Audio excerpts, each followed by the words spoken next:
तेज बारिश में रानू चिड़िया बैठी एक मीठा फल खा रही थी। तभी वहाँ गोरी कभी आ जाती है। चिड़िया, ये मीठा फल तो मुझे दे दो। मुझे और कालू जी को ये मीठा फल बहुत पसंद है। क्यों गोरी, अगर तुम दोनों को मीठा फल पसंद है तो तुम जंगल से जाकर ढूंढो।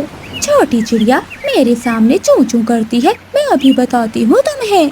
गोरी कभी रानू चिड़िया से वो मीठा फल छीन लेती है और चिड़िया को पेड़ से नीचे धक्का दे देती है। पेड़ के नीचे पुराना कुआं था। चिड़िया सीधा कुएं में जाकर गिरती है।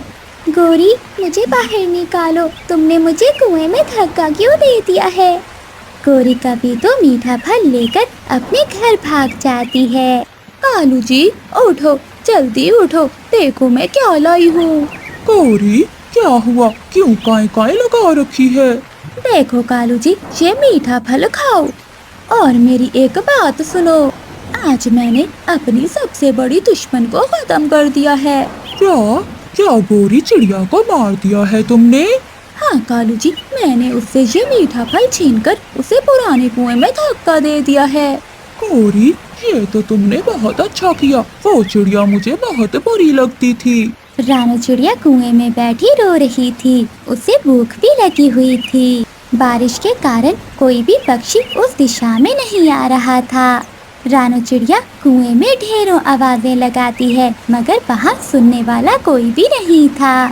थोड़ी देर बाद बारिश भी रुक जाती है। रोते रोते रानू चिड़िया की नजर सामने एक लकड़ी के दरवाजे पर जाती है। अरे, ये कुएं के अंदर दरवाजा कैसा? इस दरवाजे के पीछे क्या है? कोई भूत या फिर कोई चुड़ैल? रानू चिड़िया उस दरवाजे को देख देख कर डर रही थी। और फिर जब भूख बढ़ती है तो चिड़िया डरते डरते वो दरवाजा खोल ही देती है। सामने एक रास्ता था। चिड़िया उस रास्ते से कुएं से बाहर निकलती है। चिड़िया की आंखें खुली की खुली रह जाती हैं। वहाँ तो तरह तरह के फल थे, फूल थे। थोड़ी दूर एक झरना भी था। ये तो कोई जादू की दुनिया है। इतने सारे फल मैंने कभी नहीं देखे। फिर रानू चिड़िया पेड़ से फल तोड़कर खाती है। वो घूमने के लिए थोड़ी दूर आगे बढ़ जाती है। सामने एक बहुत बड़ा महल देखकर चिड़िया को तो अपनी आंखों पर विश्वास नहीं हो रहा था। चिड़िया महल के बाहर एक झूले पर बैठ जाती है और वहीं सो जाती है। रात हो जाती है। कालू, अब तक तो वो चिड़िया मर चुकी होगी। या फिर कुएं में बैठी रो रही होगी। हो। गौरी, अब सो जाओ, कल जाएंगे देखने। ऐसे गोरी और कालू बातें करते करते सो जाते हैं। अगली सुबह हो जाती है। अच्छा ही हुआ गोरी, जो तुमने मुझे इस जगह पर धक्का दे दिया। मैं इस महल में तो सारी जिंदगी गुजार सकती हूँ। ये जंगल तो बहुत खूबसूरत है। महल के अंदर चिड़िया बैठी ऐसे सोच रही थी। तभी एक परी उड़ते हुए चिड़िया के पास आती है। चिड़िया रानी, हम आपका स्वागत करते हैं, मगर आप इस जगह पर कैसे पहुंची? ये तो बहुत सीक्रेट जगह है। एक कवि ने मुझे कुएं में धक्का दे दिया था और मैं यहाँ तक पहुँच गई। आप एक अच्छी चिड़िया हो। ये जगह आप जैसे अच्छे पक्षियों के लिए ही बनी हुई है। दूसरे दिन कव्वा और कवि उस पुराने कुएं के पास आते हैं। कालू जी, चिड़िया तो कुएं में दिखाई नहीं दे रही। चिड़िया, चिड़िया कहाँ हो तुम? मर गई हो या जिंदा हो? मैं जिंदा हूँ कव्वो। ये देखो मीठा फल। मैं यहाँ बहुत खुश हूँ।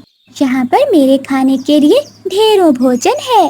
कालू जी, मुझे भी कुएं में धक्का दे दो। मैं भी चिड़िया के जैसे मीठे फल खाना चाहती हूँ। गौरी, परंतु मुझे कौन धक्का देगा? मैं भी जाना चाहता हूँ। ऐसा कहते हुए वो दोनों पति पत्नी कुएं में छलांग लगा देते हैं।